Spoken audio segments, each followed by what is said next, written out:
चलिए दोस्तों, आज मैं दिखाता हूँ मैं खुद कैसे एक्सपोर्ट करता हूँ इंडिया से अलग अलग कंट्रियों में। सबसे पहले आपको मैं बताना चाहता हूँ, यहाँ पे देखो मेरी कंपनी का एक नाम, आप यहाँ पे पढ़ो।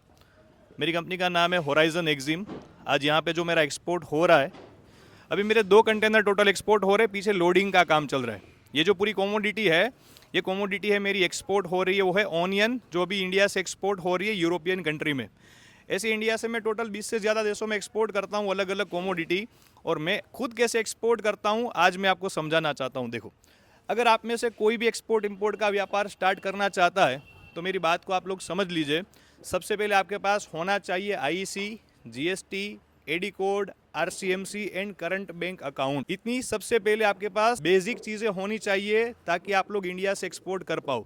अगर इतनी चीज़ आपके पास नहीं है तो आप इंडिया से एक्सपोर्ट नहीं कर सकते। तो सबसे पहले आप ये बेसिक चीज़ों के बारे में समझ लेना, सीख लेना। ज़्यादा डिटेल में सीखना हो तो मेरी यूट्यूब चैनल पे मेरे और भी वीडियो है, वो भी देखना, तो आपको और प्रैक्टिकल एक्सपीरियंस हो पाएगा।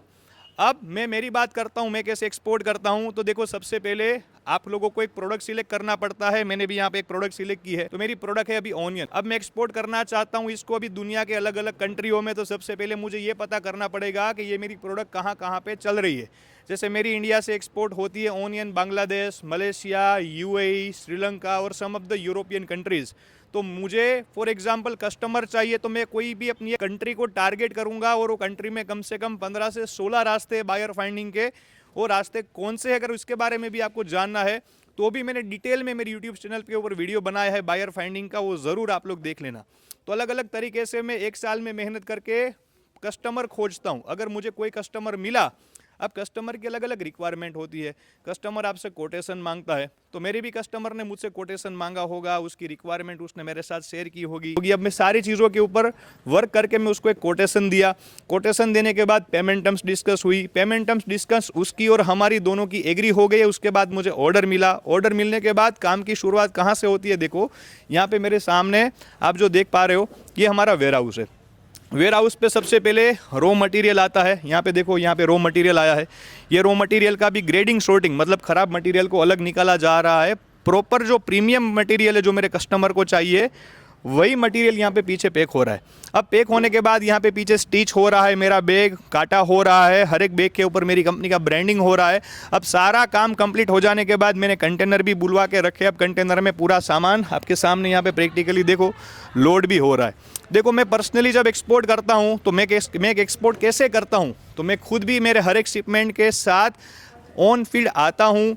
मैं यहाँ पे हमारे भाई बहन जो हमारे लेबर सारे काम करते हैं उसके साथ बैठता हूँ। मैं माल चेक करता हूँ प्रॉपर लोड हो रहा है या नहीं, कस्टमर ने जो मांगा था वैसा मटेरियल जा रहा है या नहीं, वैसा मटेरियल पैक होने के बाद उसका वज़न उस हिसाब से हो रहा है या नहीं, पूरे कंटेनर में जितना मटेरियल लोड करना है उतना मटेरियल लोड हो रहा है या नहीं। ये सारी चीज़ें मैं खुद एज ए ओनर आता हूँ, देखता हूँ, और मेरी आंखों से देखने के बाद ही मैं भरोसा करता हूँ कि हाँ मेरा काम परफेक्ट हुआ है। तो दोस्तों, कभी आप भी अपना एक्सपोर्ट करो ना, तो आप भी याद रखें कि आपको आपके काम पे जाना पड़ेगा। अगर आप ये सोच के बैठे हो कि मैं घर पे बैठूं, ऑफिस पे बैठूं, अपना इंपोर्ट एक्सपोर्ट का व्यापार कहीं से ऐसा होता जाए, चलता रहे, ऐसा नहीं होता। आपको आना पड़ता है ऑन फील्ड, सारी चीज़ों को देखना पड़ता है, क्योंकि कोई कस्टमर ने आप पे भरोसा करके ऑर्डर दिया है तो उसका भरोसा कायम रहे। इसलिए एज ए ओनर आपकी जवाबदारी है, आप ऑन फील्ड आके प्रॉपर सारा काम हो रहा है या नहीं, ये आप लोग देखो। तो आज काफ़ी सारे लोगों को एक क्वेरी होती है कि सर आप अपना एक्सपोर्ट खुद कैसे कर पाते हो। तो मैं खुद अपने हर एक शिपमेंट के ऊपर आता हूं। अगर मैं नहीं आ पाता तो मेरी टीम से काफ़ी टीम मेंबर है, वो आते हैं, वो मेरे बिहाफ ऑफ माल चेक करते हैं। पर मेरे हर एक शिपमेंट के अंदर मेरी कंपनी से कोई ना कोई आके काम ज़रूर चेक करता है। ऐसे ब्लाइंडली मैं किसी के भरोसे एक्सपोर्ट नहीं कर देता। तो आपको भी ये सीखना है, समझना है। एक्सपोर्ट करने के लिए सारे बेसिक लाइसेंस, डॉक्यूमेंट, प्रोसीजर। अब ये कंटेनर जब देखो लोड हो जाएगा ना, यहाँ से जाएगा, फिर ये ICD CFS यार्ड जहाँ पे होगा इसका कस्टम क्लियरेंस, वहाँ पे फाइल होगा शिपिंग बिल, VGM फाइल होगा, सील लगेगा। मतलब एक एक्सपोर्ट करने के लिए जाओ तो सबसे पहले ये वेयर हाउस पे प्रोसीजर होती है, फिर यहाँ से कंटेनर निकलते तो कस्टम क्लियरेंस की प्रोसीजर होती है, बाद में आपका कंटेनर पोर्ट में जाता है, पोर्ट में कंटेनर हो, वेसल में बर्थ होता है, वेसल इंडिया से निकल जाती है, और फिर बाद में आपके कंटेनर अपने बायर के पोर्ट तक पहुँचते। तो ये जो सारी फॉर्मेलिटीज़ और ये सारी प्रोसीजर है ना, एज ए एक्सपोर्टर मैं क्या करता हूँ, मेरे साथ 2 आदमी को रखता हूँ, मेरे सप्लायर और मेरे CHA को। ये दोनों का ट्यूनिंग मिला के ये सारा एक्सपोर्ट इंपोर्ट का हमारा प्रोसीजर चलता है। तो आपको भी एक्सपोर्ट के व्यापार की ऐसी ही डिटेल में इनसाइट के बारे में सीखना है तो हमारे भी हर मंथ ऐसे कहीं ना कहीं प्रोग्राम होते हैं, मैं जिसमें पर्सनली आता हूँ, आप लोगों को सिखाता हूँ, समझाता हूँ। और मैं जितना भी खुद एक्सपोर्ट करता हूँ मेरे भी एक्सपीरियंस काफ़ी अच्छे होते हैं, ख़राब होते हैं।